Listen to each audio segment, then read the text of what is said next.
Hello guys, welcome to my channel. మా అన్న ఎంగేజ్మెంట్కి అయితే మేము రిటర్న్ గిఫ్ట్స్ బేగం బజార్లో తీసుకున్నాము. ఇంకా ఇప్పుడు పెళ్లి కొడుకుని చేసినప్పుడు కూడా ఏదన్నా ఇస్తే బాగుంటుంది అని చెప్పి చూడటానికి అయితే వెళ్ళామన్నమాట. వెళ్ళిన పని అవ్వలేదు కానీ రిమైనింగ్ అన్ని తీసుకున్నాము.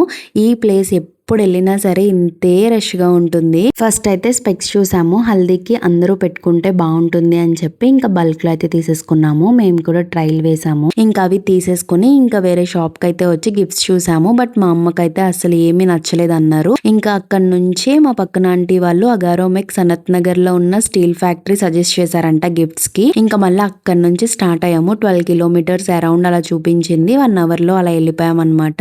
బట్ నేను ఈ ప్లేస్ చూసిన తర్వాత స్టన్ అయిపోయాను. ఇంత పెద్ద ఫ్యాక్టరీయా అని చెప్పి. అసలు కొన్ని ఐటమ్స్ అయితే చాలా వర్త్ అనిపించాయి, కొన్ని ఎక్కువ అనిపించినాయి నాకు. ఇంకెప్పుడు ఇలాగా పసుపు కుంకం బాటిల్స్ లో పెట్టి ట్రెండ్ ఉంది కదా తాంబూలం ఇవ్వటానికి, ఇంకా అలా అని చెప్పి అవి కూడా తీసుకున్నాను, వెరైటీగా ఉంటాయని చెప్పి. బట్ ఇక్కడైతే నాకు క్వాలిటీ చాలా బాగుంది అని అయితే అనిపించింది. చాలా మందంగా అలా ఉన్నాయన్నమాట. మా అమ్మ అయితే ఒకటి ఫిక్స్ అయింది, బట్ సేమ్ అదే మోడల్లో అయితే అక్కడ లేవు, అవైలబుల్ లేవని చెప్పేశారు. సైజ్ అయితే చిన్నగా ఉంది, లేకపోతే పెద్దగా ఉంది. మేము అనుకున్న సైజ్ అయితే లేదు. కొన్ని ఏంటంటే చూస్తాకి వర్త్ అనిపించింది, కొన్నేమో చాలా ఎక్కువ ప్రైస్ లాగా అనిపించింది. మేబీ ఇలా సింగిల్ ఐటమ్స్ తీసుకుంటాం కన్నా బల్క్ లో తీసుకుంటే మనకి ప్రైస్ డిఫరెన్స్ ఏమన్నా అర్థమవుతుందేమో. ఇంకా చాలా వెతికాము, అసలు ఏమీ నచ్చలేదు అనమాట.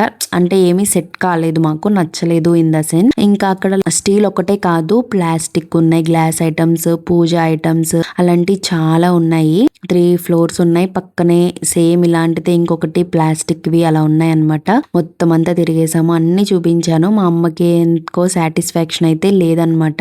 ఇంకంత సాటిస్ఫాక్షన్ లేకుండా తీసుకుంటే మనకి అనిపించదు. మనం అంతా పెట్టి ఇస్తాము, బట్ జనాలు ఏంటంటే ఇవి దేనికి ఉపయోగపడతాయి అన్నట్టుగా చూస్తారనమాట. సో అందరినీ దృష్టిలో పెట్టుకుని తీసుకుందామని చెప్పి ఫిక్స్ అయ్యాము. బాక్సెస్ ఇలాంటివి అంటే కామన్ కదా, మేము ఎంగేజ్మెంట్ కూడా అలానే అని చెప్పి ఫ్లవర్ ది పెట్టుకునే బుట్ట జర్మన్ సిల్వర్ టైప్ ది ఇచ్చాము. అది అందరికి యూస్ఫుల్ అనే మరి మాకు అనిపించింది. అది వాడని వాళ్ళకి దాని గురించి అర్థం అవ్వదన్నమాట, వాడే వాళ్ళకే తెలుస్తుంది. ఇంకా బాటిల్స్ అవి కూడా, స్పూన్స్ అవి కూడా ఎంత కాస్ట్లీగా అనిపించాయో నాకు. ఇంకా ఫైనల్ గా మొత్తం తిరిగేసాము. గిఫ్ట్స్ అయితే కొనలేదు కానీ ఇంట్లో కావాల్సినవి కొనుక్కున్నాను. ఇంకా నాకైతే ఫుల్ నీరసం వచ్చేసింది. ఇంకా అప్పటికే నైట్ అయిపోతుంది. ఇంకా మళ్ళీ అక్కడ నుంచి మా ఇంటికి 1 hour అలా పట్టేస్తుంది. ఇంకా అందుకనే బిల్లింగ్ వేపించేసుకుని మళ్ళీ ఇంటికైతే స్టార్ట్ అయిపోయాము. ఫస్ట్ టైం బయటకు వెళ్ళినా సరే మేము బయట తినకుండా ఇంటికి వచ్చే దోశలు వేసుకుని తిన్నాము. మా హస్బెండ్ కి ఆ రోజు ఎందుకో దోశలు తినాలనిపిస్తుందంట, అందుకని వెళ్ళేటప్పుడే పిండి నానబెట్టుకున్నాం. ఇంకా ఫర్మెంటేషన్ ఏమీ చేయలేదు, వెంటనే రుబ్బేసి దోశలు అయితే వేసేసాను. చాలా బాగా వచ్చాయి. మా అత్తగారు ఇచ్చిన పండు మిరపకాయ పచ్చడితో డిన్నర్ కంప్లీట్ చేసేసుకున్నాం. వీడియో నచ్చితే లైక్, షేర్ అండ్ సబ్స్క్రైబ్.